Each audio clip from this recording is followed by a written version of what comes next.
এইটো চাওক আপোনালোকৰ যিসকলৰ ইনভাইটেড অনলি আহিছে না, এইটো চাওক কন্টেন্ট মডিটেশ্যন যিবিলাক আহিছে আৰু ষ্টৰ ফোন যিবিলাক আছে ইনভাইটেড অনলি, দেখা পাইছে এইবিলাক ইনভাইটেড অনলি। এইবিলাক যিসকল আছে এইবিলাক আপোনাক কি কৰিব লাগিব বহুতে নাজানে। ডেইলি মোক মেছেজ কৰি আছে হোৱাটছআপত হওক বা মোৰ ফেচবুকত হওক যে দাদা এইটো কি আহিছে, মই কি কৰিম।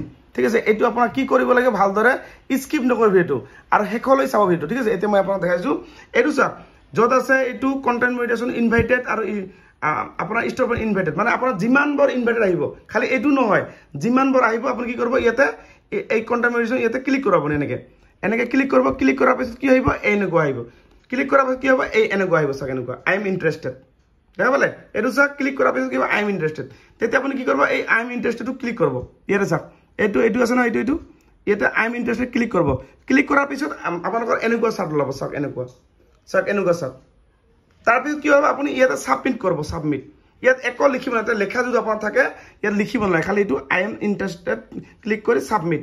এই ছাবমিটটো ক্লিক কৰাৰ লগে লগে আপোনালোকৰ হৈ গ'ল এইটো। মানে বুজি পালে, যিসকলে নতুনকৈ যে একেবাৰে নাজানে কি কৰিব লাগে, বহুতৰে ডাঙৰ ডাঙৰ কোৱেশ্যন মানে কৰি আছে মোক, মই কি কৰিম কি নকৰিম হাবাথুৰি খাই আছে, খালি আই এম ইণ্টাৰেষ্টেড কৰি দিবা আৰু হৈ যাব। আৰু যিসকলে মোৰ ফেচবুক চেনেলটো ছাবস্ক্ৰাইব কৰিব, মোৰ মোবাইল নাম্বাৰটো আপোনালোকক সকলোকে দিয়া হ'ব আৰু ভিডিঅ'টো শ্বেয়াৰ কৰি আপোনাৰ প্ৰফাইলত ৰাখি থৈ দিব।